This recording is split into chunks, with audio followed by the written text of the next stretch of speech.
Hello and welcome to the Fairwinds Energy Education Podcast. My name is Nathaniel White-Joyal, and today we are welcoming back Arnie Gundersen from his trip to Monroe, Michigan, where he testified in front of the Atomic Safety and Licensing Board against the NRC.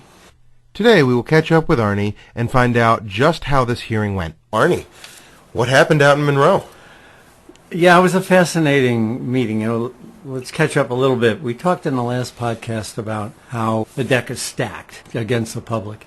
It was me as an expert talking to the judges for 3 hours, and then Detroit Edison brought in 4 experts who spoke for less time, and then the NRC brought in 3 guys who talked for about 3 hours too. So it was me for 3+ hours and 7 other people for much less. So that's an example of the uphill battles the public has to fight. But this meeting was critical, and I hope that there's listeners here that work in the nuclear industry, because there's a fundamental change that happened in the nuclear industry, a frightening fundamental change that happened in the nuclear industry that I think our listeners need to know about. So tell us about that fundamental change. What shifted? The nuclear industry traditionally has always had a quality assurance program at the beginning of a project. You know, when you build a nuclear plant, you have to drill holes into the ground to see if the rock underneath the plant is strong enough to hold the enormous weight of a nuclear plant. And that has to be done in a quality assured manner. What do you mean exactly by a quality assured manner? Quality assurance at a nuclear plant is what makes a nuke a nuke. It's the paper that goes behind all of the analysis that you do.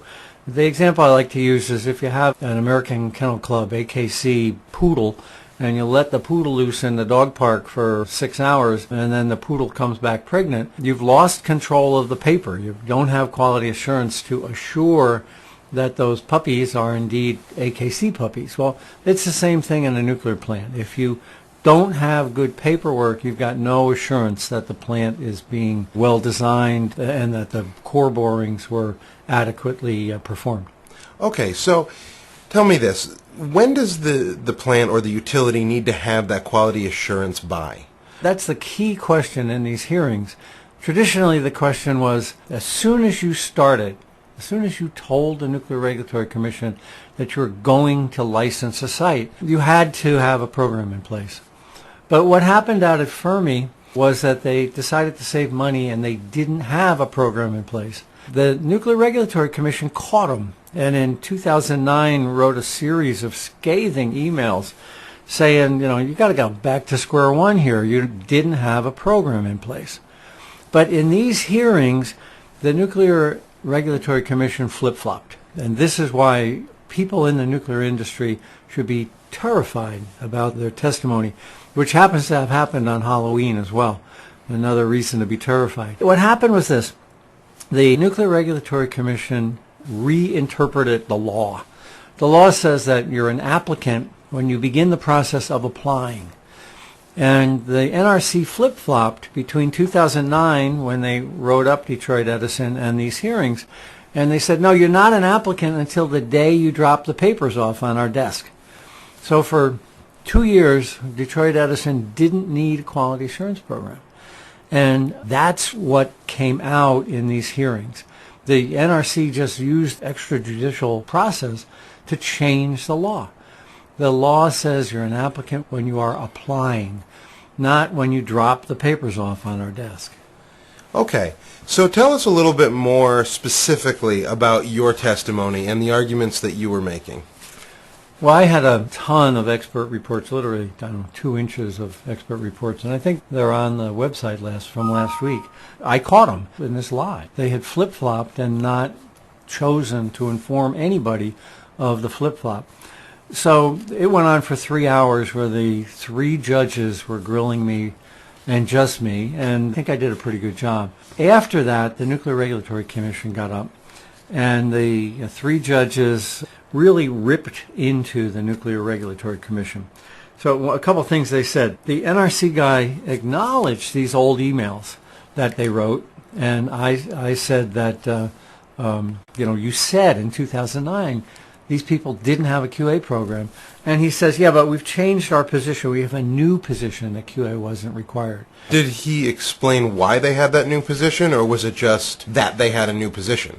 Well, we should put up the testimony of this guy on the site. I'll give you the NRC word for it. The judges said that the NRCs had exhibited circular logic. They were basically chasing their tail for 3 hours. Another thing the judges said was that it was very troubling. And another one was that their position was, quote, totally incoherent.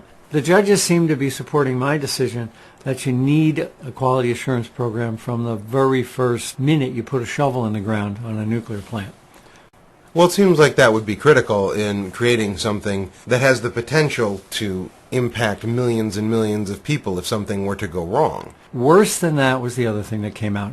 I told the judges that if you go by their new NRC position, that you're only an applicant on the day you drop off the papers, that means there's no whistleblower protections, because the whistleblower law says it applies to applicants. People in the nuclear industry who I know listen to this, if you're working on a plant now and it's not yet delivered to the Nuclear Regulatory Commission, you have no protections as a whistleblower. I talked about how the fabric of the license was ripped to smithereens here because now you don't have quality assurance and you don't have whistleblower protection.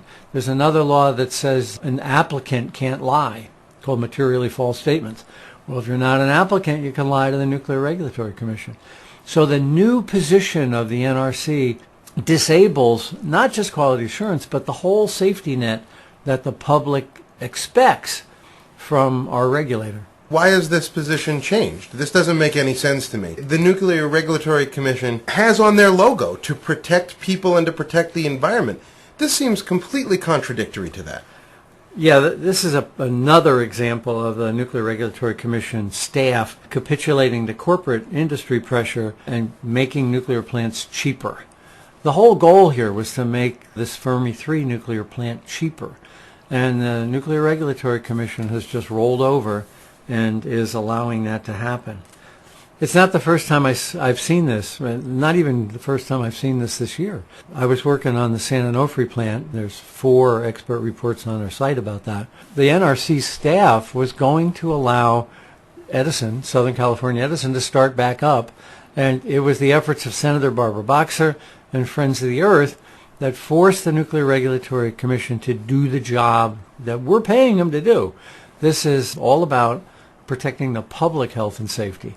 Well, they didn't do it at San Onofre without congressional pressure. Then they seem not to have learned that lesson, and here we are at Fermi, not just worried about the Fermi nuclear plant, but at the national implications of a policy that doesn't protect the whistleblower and doesn't protect the public until the moment the papers are dropped on the Nuclear Regulatory Commission's desk. This is very concerning, and I think it should be very concerning to the public and to the people certainly around Detroit. It makes me speechless, and I tell you, it made the Atomic Safety and Licensing Board judges furious. One judge started to tremble and literally threw the rule book down on the table.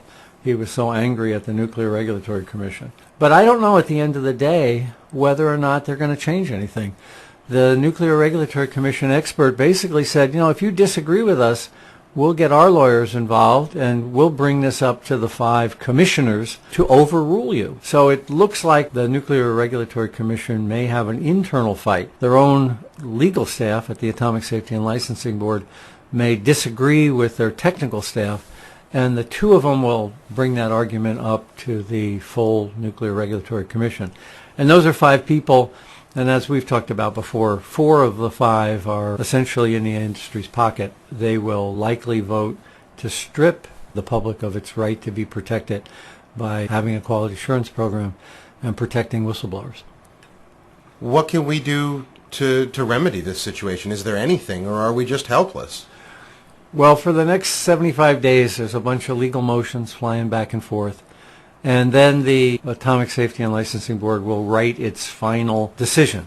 So the decision's not been made yet. I suspect that when that comes out, you'll certainly hear from Fairwinds again. Hopefully they'll uphold a position that the Nuclear Regulatory Commission's position is convoluted. But if they don't, we'll have to contact our readers and ask them to write directly to the chairman of the NRC and rectify this, because it's truly dangerous. We found out a couple months ago that a whistleblower on the Bellefonte plant, which was one of these new licenses not yet in the ground, tried to get NRC protection, and it was refused because they hadn't filed the paper. So this problem is not limited to Fermi. It's in fact already being implemented nationwide. I guess it's our job here at Fairwinds to alert people that whistleblowers of the world, you are not protected by the Nuclear Regulatory Commission until the moment the application is officially on their desk. Well, that's not really a surprise to you, is it, Arnie? No, I learned the hard way that whistleblowers are not protected. Yeah, you're absolutely right, Nat. It's not a surprise to me, and I've been saying it for 23 years now. It's interesting to have the Nuclear Regulatory Commission say on the stand that whistleblowers are not protected either. It's a major concern. Well, Arnie, thank you for going out to Detroit and Monroe, Michigan, and fighting against the powers that consistently try to take advantage of the public and just are slave to the almighty dollar. All right, thanks, Nat. We'll keep you informed.